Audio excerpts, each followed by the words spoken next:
Judging by your account, you seem pretty convinced that the Muslim Brotherhood will do well in the elections.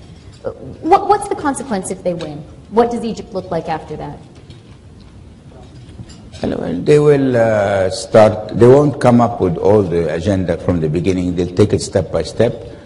But if you look at the end result, I see an Egypt that could be thrown back into mid ages. I see laws. Into the Middle Ages? Yeah, because they will come up with laws that says you... I'm quite fanatic about my scotch in the evening. So, I mean, like, I don't like anybody telling me that I can't drink. Or I don't like anybody telling me how my wife should be dressed like.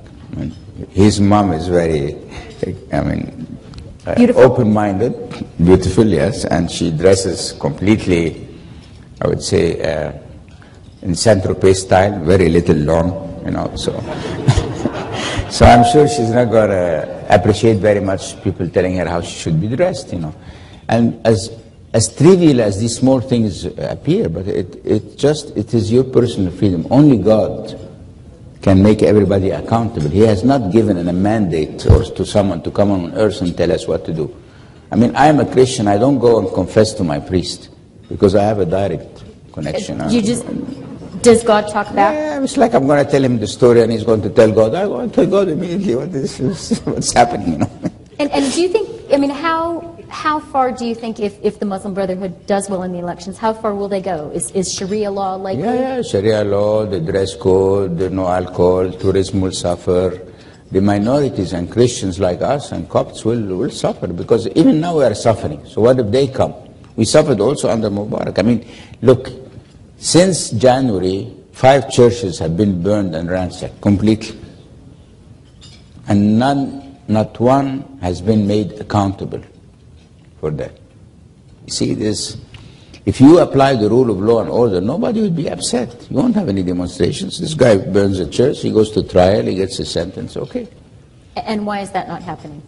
Because they don't want to confront these fundamentalists, these extremists, because they are... scared? They're scared to confront them, and they are worried if they confront them that they will initiate another reaction, you know. Okay, but I mean, either you implement the rule of law and order or you don't. And then what are these poor Christians going to do? It's not a small minority, they're 12 million. Where the hell are they going to go? I mean, even Canada cannot absorb 12 million Egyptians, you know. You could try. And why would they leave their own country? This was a Christian country, I mean, this is a Coptic country.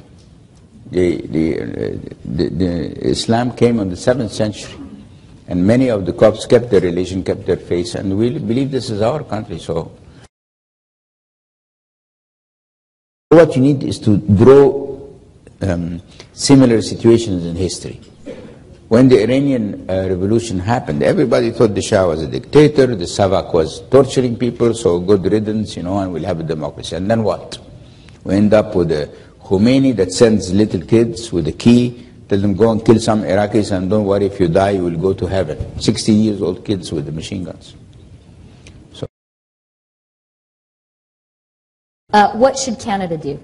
I think what they should do, like the rest of the West, they should have not watched this development as if nothing is happening, because it's not a fair fight.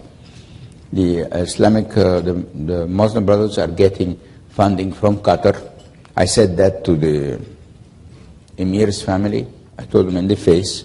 And what did he say? How did they respond? Oh, they said it must have been Sheikh so-and-so or Sheikh so-and-so or this so. I don't know. I mean, it's $100 million for Qatar. It's like $1 from my pocket, you know. Like, not a big deal, you know. So how would they know who did this? And they know.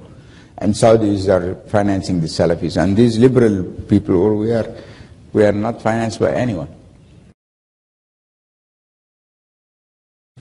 As a follow-up to this point that you've underscored on the need for Western involvement, a concern, a counter-argument against that that's often raised is, well, if you have Western involvement, that will provoke a counter-reaction, and there will be a sense of Western imperialism, Western interference. You think that's wrong?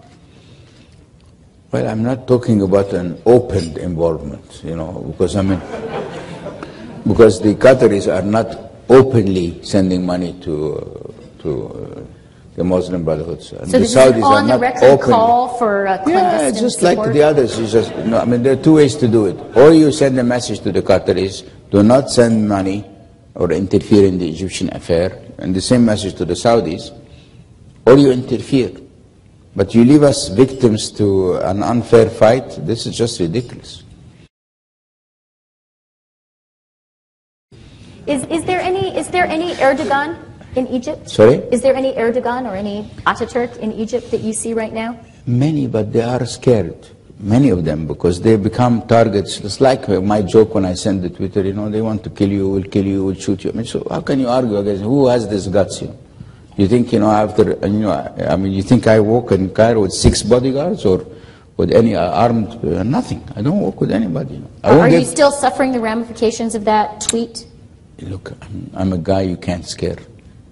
See, I can't. Nobody can scare me. You know, I have my sins, okay, but I walk looking to God. I think He's next to me, on my side, so I fear no one. Whenever there's a problem with Him, let's go. You know, we'll go and face these evil people, and we'll teach them a lesson. So I don't give any.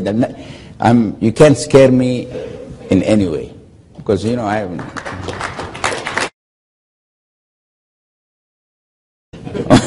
But you did turn off your cell phones. No, that's a different story, because our license, unfortunately, said that the government has the right to ask us for security reasons to terminate the service. And if we don't do that, then our license gets cancelled, which means I am, as a chairman of the company, can be prosecuted by my shareholders because I have vanished billions of value because I didn't obey the license agreement. A deal is a deal, whether it's right or wrong. But who would have imagined when we signed that deal that the government would want really to shut down the service because of the demonstrations? So we had no choice. You don't regret that decision? I had no choice. We're going to go out. I have my son here, and you're going to go out. We've got a bunch of guys here, and we're going to get drunk because we're not sure when I go back to Egypt to still be serving alcohol or not. So.